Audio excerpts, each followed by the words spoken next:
It was once the cardinal sin of movie theater lovers, texting during a film. But as the total number of frequent moviegoers has fallen by 10% in just the last year, AMC Entertainment, the operator of about 400 theaters and 5,000 screens domestically, wants to do away with the etiquette of not texting during a film, trying to lure these young people back.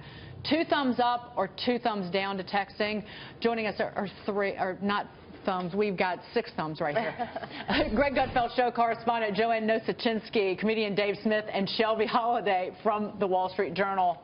Jono, I have a feeling I know what you think. Okay, I wish I had more thumbs and I'd point them all down. Okay, AMC does not care about you, the viewer. They care about their business.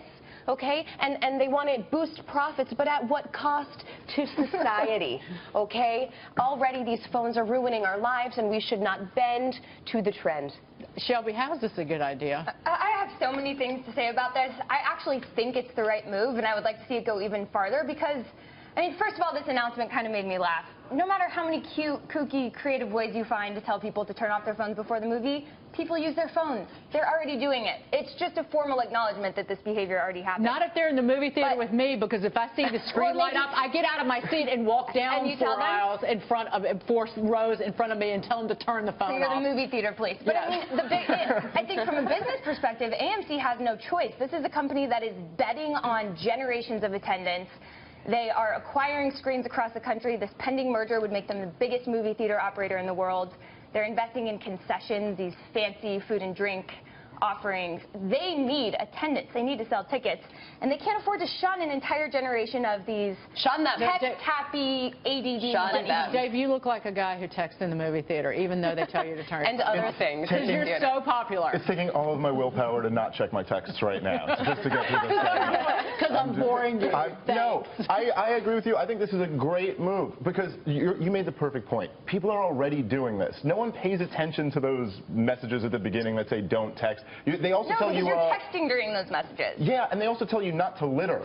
Have you ever looked at the floor of a movie theater before? No one follows those rules. And this guy, he specifically said it's not going to be texting sections. It's going to be separate theaters. So what you're going to do is draw the texters into their own theater, and then you can and enjoy then you know your what's going to people. happen? You're going to have to pay employees overtime or hire more people to man those theaters, and then your ticket prices are going to go up. Not if we don't raise the minimum wage. Well, I also think this is sort of like dipping a toe in the pool of the future, because if you think our generation of millennials text a lot, or maybe we check emails on our phone now that we're working millennials. Look at these high schoolers. Look at these middle schoolers. These people, these young kids, like kids these days, will never set foot in an establishment that doesn't let them you know use what? their If the phones. parents won't tell them to put their phones down, maybe the CEOs of corporations should. They just won't. I just think it's inevitable. But is it a slippery slope, though? Yes. Where you open the door and you say, okay, you can text in these theaters. It's going to turn into the phones start ringing in the theater. People start answering them. And the lit screens are annoying. They're annoying, Dave. You'll admit that. Yeah, I agree. They're annoying, but I think But so is the guy in the back slurping soda. No, but I tell him. Teenagers making out and the guy, necking me. Come on, guy, get off my neck. Exactly. It's not like people haven't been annoying in movie theaters. But this is why I'm for it. You know, on Amtrak, they have the quiet car. They actually get that car to be somewhat quiet. But there's no way to get the whole train to be quiet. So if you have like one theater that's for not texting, I think you have a better chance of stopping people from doing it.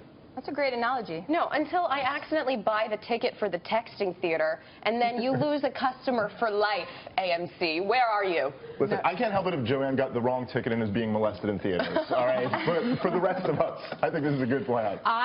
They lost me a long time ago because I really don't want to be arrested, and I get so aggressive with the people sitting around me in terms of the noise level and just the overall obnoxiousness.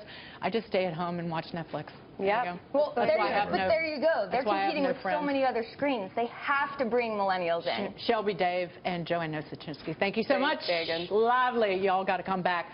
Meantime,